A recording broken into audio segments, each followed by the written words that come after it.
Guys, welcome back to Kavina's world. જય શ્રી કૃષ્ણ, જય Mataji. After so long બધાને સ્ટાર્ટ તો ત્યાંથી કરીશ કે વંશુની બર્થડેનો વ્લોગ પત્યો એટલે 14-15 તારીખની પછી ઘણું બધું થયું. અમે લોકો ઘણે બધે ગયા, લાઈક રેડ 2 જોઈ લીધી, મૂવી જોવા ગયા હતા, રાત્રે ફરવા ગયા હતા, આમ તેમ બધું ઘણું કર્યું. પછી શોપિંગ ચાલી રહી છે હમણાં. એઝ યુ ઓલ નો કે અમારા ઘરે પ્રસંગ આવવાનો છે. ક્યારે હજી ડિસાઈડ નથી, પણ આવશે ખરો શોર્ટ ટાઈમમાં. એટલે અમે લોકો બધે એમાં ને એમાં જ બિઝી છીએ. અને નવા ઘરનું બધું કામકાજ પણ ચાલી રહ્યું છે. એટલે આટલા દિવસની અપડેટ એ જ હતી કે બધું જ ચાલી રહ્યું છે સાયમલ્ટેનિયસલી, એક સાથે જ બધું જ અને કરી રહ્યા છીએ. આજે મને એવું થયું કે ચલો કંઈક તો વ્લોગ શૂટ કરું. એટલે મતલબ આટલા દિવસથી આટલું બધું થયું પણ મેં કંઈ જ શૂટ નહોતું કર્યું, મન નહોતું થતું બેસિકલી. અને કેમ એ પણ મેં મારા લાઈવ સેશન્સમાં ને બધી શેર કરેલું છે તમારી સાથે કે મને બહુ વધારે વ્યૂઝ નથી આવી રહ્યા મારા વ્લોગ્સમાં. એટલે આઈ કાઇન્ડ ઓફ ગેટ ડીમોટિવેટ કે કેમ આમ એમ મજા નથી આવી રહી, આટલી મહેનત કરી રહ્યા છે તો પણ બહુ વ્યૂઝ નથી આવી રહ્યા. બટ દેન કોમ્પિટિશન એને જ કહેવાય કે તમે લાગ્યા જ રહો અને ક્યારેક તો તમને સફળતા મળી જ જશે એમ. અને એવું હારીને બેસી જઈએ તો ના ચાલે. હવે સ્ટાર્ટ કર્યું છે એટલે આપણે એને પહોંચાડે છૂટકો કરવાનો છે છેક સુધી. તો આજે મેં વિચાર્યું છે કે અમે લોકો ક્યાં રહીએ છીએ નવા ઘરે અને કેમ અહીંયા આવ્યા છીએ એ બધું તમને ખબર જ હશે. કોઈ નવું જોતું હોય તો હું તમને કહી દઉં થોડું બેકગ્રાઉન્ડ સ્ટોરી કે અમે લોકો અહીંયા એપ્રિલમાં જ શિફ્ટ થયા છીએ આ નવા અપાર્ટમેન્ટમાં. અને એની પહેલાં અમે રહેતા હતા બીજા ઘરમાં. એનો પણ હોમ ટૂર વ્લોગ છે, એ અમારો બંગલો છે, એ પણ તમે જોઈ શકો છો. વ્લોગ મારા વ્લોગ્સમાં જોશો તો તમને દેખાશે હોમ ટૂરવાળો વ્લોગ. અને અહીંયા અમે એટલે શિફ્ટ થયા છીએ કેમ કે અહીંયાથી વંશુની સ્કૂલ બહુ જ નજીક છે. નવી સ્કૂલ જે એને નવી સ્કૂલમાં અમે મૂક્યો છે એમાં, અને નજીક છે. અને અમારો જે નવો ફ્લેટ છે એ પણ અહીંયાથી બહુ નજીક છે. એટલે ફર્નિચરનું કામ ચાલતું હોય, વંશુની સ્કૂલ હોય તો નજર રહે. ગમે ત્યારે હું પણ જઈ શકું, યશપાલ પણ એમની રીતે જઈ શકે. અને મારા ફાધર ઇન લો, સૌથી વધારે મારા ફાધર ઇન લો ત્યાં જઈને બેસી શકે અને કામ જોઈ શકે કે વ્યવસ્થિત થાય છે કે નહીં. એ મોટો હતો અમારો અહીંયા શિફ્ટ થવાનો. તો હું તમને આ ઘરનું હોમ ટૂર આજે આપું કે અમે લોકો અહીંયા કેવા ને કયા ઘરમાં રહીએ. આવી ગયો છે પાછળ. એટલે આઈ કાઇન્ડ ઓફ ગેટ ડીમોટિવેટ કે કેમ આમ એમ મજા નથી આવી રહી, આટલી મહેનત કરી રહ્યા છે તો પણ બહુ વ્યૂઝ નથી આવી રહ્યા. બટ દેન કોમ્પિટિશન એને જ કહેવાય કે તમે લાગ્યા જ રહો અને ક્યારેક તો તમને સફળતા મળી જ જશે એમ. અને એવું હારીને બેસી જઈએ તો ના ચાલે. હવે સ્ટાર્ટ કર્યું છે એટલે આપણે એને પહોંચાડે છૂટકો કરવાનો છે છેક સુધી. તો આજે મેં વિચાર્યું છે કે અમે લોકો ક્યાં રહીએ છીએ નવા ઘરે અને કેમ અહીંયા આવ્યા છીએ એ બધું તમને ખબર જ હશે. કોઈ નવું જોતું હોય તો હું તમને કહી દઉં થોડું બેકગ્રાઉન્ડ સ્ટોરી કે અમે લોકો અહીંયા એપ્રિલમાં જ શિફ્ટ થયા છીએ આ નવા અપાર્ટમેન્ટમાં. અને એની પહેલાં અમે રહેતા હતા બીજા ઘરમાં. એનો પણ હોમ ટૂર વ્લોગ છે, એ અમારો બંગલો છે, એ પણ તમે જોઈ શકો છો. વ્લોગ મારા વ્લોગ્સમાં જોશો તો તમને દેખાશે હોમ ટૂરવાળો વ્લોગ. અને અહીંયા અમે એટલે શિફ્ટ થયા છીએ કેમ કે અહીંયાથી વંશુની સ્કૂલ બહુ જ નજીક છે. નવી સ્કૂલ જે એને નવી સ્કૂલમાં અમે મૂક્યો છે એમાં, અને નજીક છે. અને અમારો જે નવો ફ્લેટ છે એ પણ અહીંયાથી બહુ નજીક છે. એટલે ફર્નિચરનું કામ ચાલતું હોય, વંશુની સ્કૂલ હોય તો નજર રહે. ગમે ત્યારે હું પણ જઈ શકું, યશપાલ પણ એમની રીતે જઈ શકે. અને મારા ફાધર ઇન લો, સૌથી વધારે મારા ફાધર ઇન લો ત્યાં જઈને બેસી શકે અને કામ જોઈ શકે કે વ્યવસ્થિત થાય છે કે નહીં. એ મોટો હતો અમારો અહીંયા શિફ્ટ થવાનો. તો હું તમને આ ઘરનું હોમ ટૂર આજે આપું કે અમે લોકો અહીંયા કેવા ને કયા ઘરમાં રહીએ. આવી ગયો છે પાછળ. તો જો આ છે સ્ટેર્સ. અહીંથી ઉપર આવવાનું. આ દેખાય વંશુની જ સાયકલ છે, નીચે પડી છે. અને અહીંયાથી ઉપર આવીને અહીંયા સ્ટાર્ટ થાય છે અમારું ઘર. હાય વંશુ. હા ચાલો લઈએ. એ અડધો નહીં વાયર. ઓકે, લોખંડ છે ના આડે. અહીંયા એક શૂ રેક છે બહાર. આ છે જાળી ઘરની entrance. Welcome you all guys. આ છે લિવિંગ એરિયા. હું તમને અંદર લઈ જાઉં અને બતાવું. સામે 2 સોફા છે. આ એકચ્યુઅલી ફૂલ ફર્નિશ્ડ ઘર છે. અમે ફર્નિચરમાં કંઈ લાયા નથી અમારા ઘરેથી, અપ્લાયન્સીસ લાયા છીએ ખાલી. તો આ છે ટીવી યુનિટ. ટીવી યુનિટમાં અમે ટીવી લાયા છે ને આ ઉપર દેખાય અને ઉપર એક સ્પીકર છે. એ વાગ્યા છે બપોરના 4.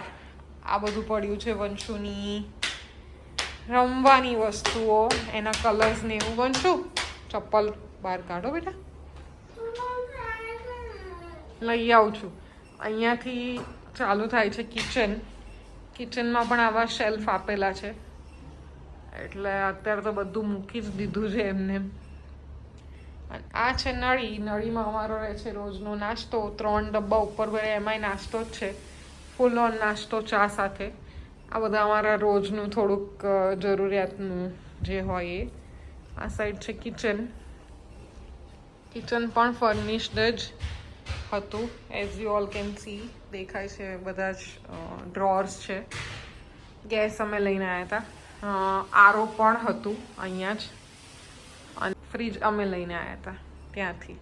તમે લોકોએ આ પણ જોયું જ હશે અમારું ફ્રીજ. અને અહીંથી અંદર છે સ્ટોર એરિયા. સ્ટોર એરિયા બી ખાસો સ્પેશિયસ જ છે. લાઈક અમારી બધું જ વસ્તુ આવી ગઈ છે જેટલું અમે લાવ્યા છીએ. અત્યારે તો બધું એમનેમ જ મૂકેલું જ છે, કંઈ બહુ જ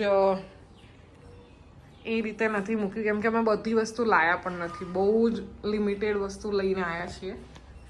અને અહીંથી બહાર છે વોશ એરિયા. હું બતાવું તમને. આ છે વોશ એરિયા. વોશ એરિયા બી ખાસો સારો એવો છે. વોશિંગ મશીન છે તો પણ અહીંયા આરામથી વાસણ ઉટકાઈ જાય એટલી જગ્યા છે. અને વંશુને સૂસવાય. ચલો. અને ગાઈઝ લિવિંગ એરિયાની બહાર આજે તમને ગ્રીન પડદો દેખાય છે, તડકો ના આવે એની માટે છે. અને બહાર છે એક બાલ્કની, એ પણ તમને બતાવું.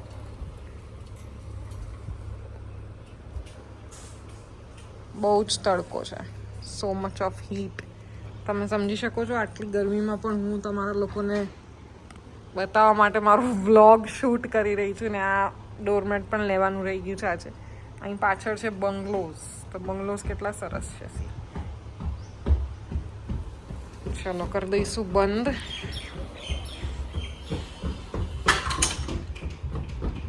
હા, તમને બતાવતી હતી વોશ એરિયા. વોશ એરિયા ખાસો મોટો છે.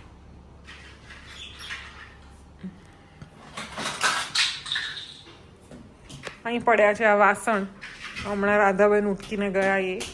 અને હવે ચલો તમને હું બતાવું ચિલ્ડ્રન રૂમ.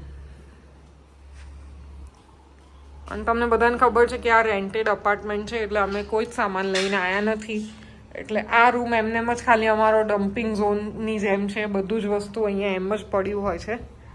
અને બહાર કપડાં સૂકવવાના તાર લગાવેલા છે. એટલે આજે જ મેં મારી રૂમની ચાદર ધોઈ છે તો લટકાઈ છે ત્યાં, સુકવડાઈ છે. અહીંયા આ હતું જ સ્ટડી ટેબલ અહીંયા. અને આ બધું વંશુનું પડ્યું છે, જે અમે એમનું એમ જ રાખીએ છીએ, કેમ કે જેટલી વાર ઉપાડીએ એટલી વાર એમનું એમ થાય છે. અને અહીંયા અમે સેટ કર્યું છે મંદિર અમારું. પ્યારું મંદિર. બધા જ ભગવાન, માતાજી, કાનો. સી હી સ્માઇલિંગ. તમે લોકો નોટિસ કરી શકો છો એ સ્માઇલ કરે છે. આ છે મંદિર. અને અહીંયાથી બહાર નીકળતા જ સામે આવે છે કોમન વોશરૂમ. કોમન વોશરૂમ ખોલીને આઈ ડોન્ટ થિંક બતાવવાની જરૂર છે, બટ સ્ટીલ એ પણ ખાસું મોટું છે. સો બહુ યુઝ નથી થતું અમારે, કેમ કે મમ્મી પપ્પા એમના રૂમનું વાપરે અને અમે અમારા રૂમનું. અને આ છે હવે મમ્મી પપ્પાનો રૂમ. એ પણ બતાવી દઉં તમને. આ પપ્પાનું જે લોકો ઓળખતા હશે, પહેલાંનો મારો જૂના ઘરનો વ્લોગ જોયો છે, એ લોકોને ખબર હશે કે પપ્પાને બધું આવી રીતે લટકાવવાની આદત છે. એટલે અહીંયા પણ એમણે એવું જ કર્યું છે. અને આ છે એમનો બેડ. એકચ્યુઅલમાં આ માસ્ટર બેડ છે, માસ્ટર બેડરૂમ. પણ અમે લોકોએ પેલો બીજો રૂમ લીધેલો છે, જે અહીંથી સામે સીધું ડોર દેખાય છે ને તમને, આ હોલની પેલી બાજુ એ બીજો એક બેડરૂમ છે, ત્યાં અમે લોકોએ લીધેલો છે અત્યારે. અને બાકી ફર્નિશ્ડ જ છે, જોઈ લો. તો પણ અમે લોકોએ આ એક એક્સ્ટ્રા લીધેલું છે.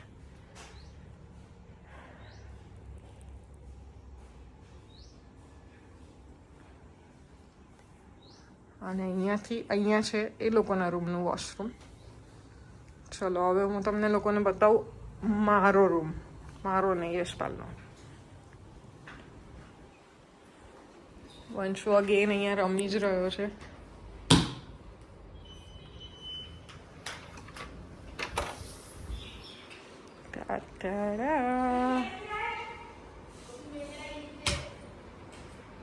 આ છે અમારા લોકોનો રૂમ.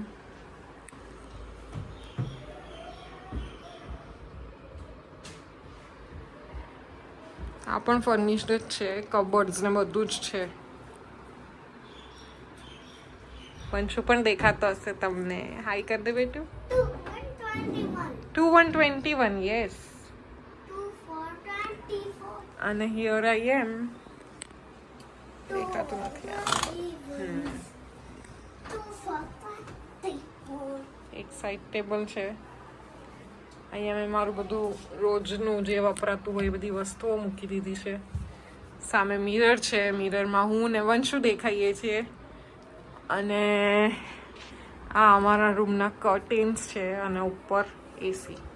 વાગ્યા છે 4:10 અને મારું હોમ ટૂર ખતમ થઈ ગયું છે. વંશુ કેવું છે આપણું નવું ઘર? કહી દે. મસ્ત. અને બીજું નવું ઘર કેવું છે? इतना ज्यादा मस्त. कितना मस्त? इतना बड़ा मस्त आता है ना, इतना बड़ा. हाँ उतना है. नहीं, इतना बड़ा. ओके गाइस, तो આ હતો મારો હોમ ટૂર વ્લોગ. મેં ફટાફટ શૂટ કરી લીધો છે એક જ વન ગોમાં, કેમ કે બેક કેમેરાથી જ શૂટ કરવાનો હતો. કોઈ બીજું છે નહીં ઘરે કે જે મને ફોન પકડીને મતલબ હું કેમેરામાં આવું એવી રીતે શૂટ કરી આપે. તો મેં મારી રીતે જ શૂટ કરી દીધો. અને તમને કેવું લાગ્યું અમારું આ ઘર પ્લીઝ કમેન્ટમાં કહેજો. અને જલ્દી મળીશું નવા બ્લોગમાં. ત્યાં સુધી બધા જ ચેનલને સબસ્ક્રાઈબ કરો જો નવા જોઈ રહ્યા હોય તો. અને હેલ્પ કરો મારી ચેનલ ગ્રો થાય. ત્યાં સુધી મળીએ જલ્દી નવા બ્લોગમાં. Bye bye, take care.